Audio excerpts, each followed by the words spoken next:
गुरुर्ब्रह्मा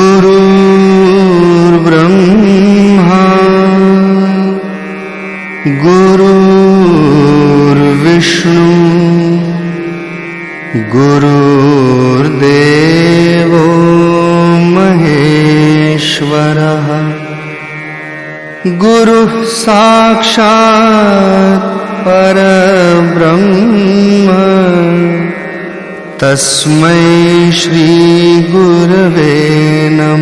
श्री साईं सच्चरित्र अध्याय 3। पिछले अध्याय में बताया गया था कि बाबा सतप्रिय लेखन को कितना पसंद करते थे। बाबा ने लेखक से पूर्वजों की कथाओं को लिखने के लिए अनुमति दी थी और कहा था कि यह कार्य शुरू कर दो, मैं तुम्हें हर मार्गदर्शन दूंगा। बाबा ने यह भी कहा, जो मेरी लीलाओं को प्रेम और श्रद्धा से सुनते हैं और उसे अपने जीवन में अपनाते हैं, वे मोक्ष को प्राप्त करेंगे। मेरी लीलाएं जो मन से और गहराई से समझेगा, वो मेरे ज्ञान रूपी सागर में डूब जाएगा। वो आत्मिक रूप से जागृत होगा और मेरे चरणों में स्थिर रहेगा। बाबा की यह बानी सुनकर हेमंत पंत अत्यंत प्रसन्न हुए और आत्मविभोर हो उठे। उनका संदेह दूर हो गया और उन्होंने सोचा कि अब यह लेखन कार्य अवश्य पूर्ण होगा। शाम के समय उन्होंने बाबा से प्रार्थना करते हुए कहा, जो कोई भी मेरा नाम सच्चे मन से स्मरण करेगा, मैं उसकी रक्षा हर समय करूंगा। मेरा भक्त मेरी कीर्ति गाएगा और दिन प्रतिदिन मेरी निकटता अनुभव करेगा। बाबा आगे कहते हैं, जो मेरी कथा और चरित्र को प्रेम से सुनेंगे, उन्हें ईश्वर का साक्षात्कार होगा। उनके पाप नष्ट हो जाएंगे और वे जीवन मुक्त हो जाएंगे।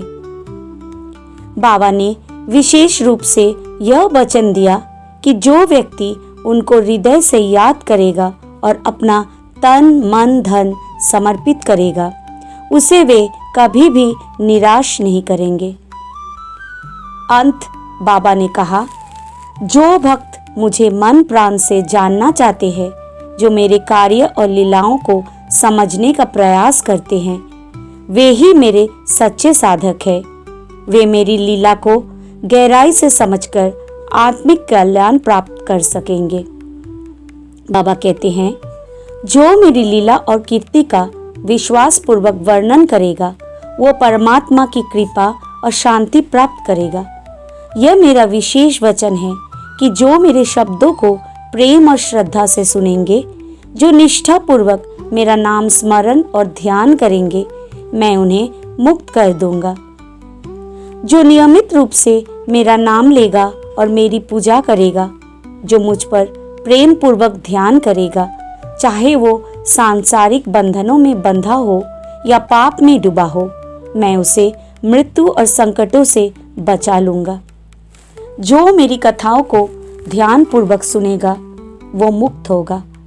जो मेरे उपदेशों को श्रद्धा से सुनकर हृदय में स्थान देगा, उसे शांति और आत्मिक सुख की प्राप्ति होगी।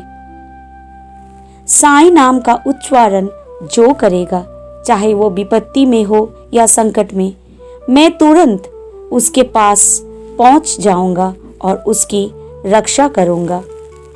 साईं बाबा अपने भक्तों को ये आश्वासन दे रहे हैं कि उनका नाम, उनकी लीलाओं और उपदेशों को श्रद्धा से जो स्मरण करता है, वो मोक्ष, शांति और ईश्वर की कृपा प्राप्त कर सकते हैं। ओम साईं राम।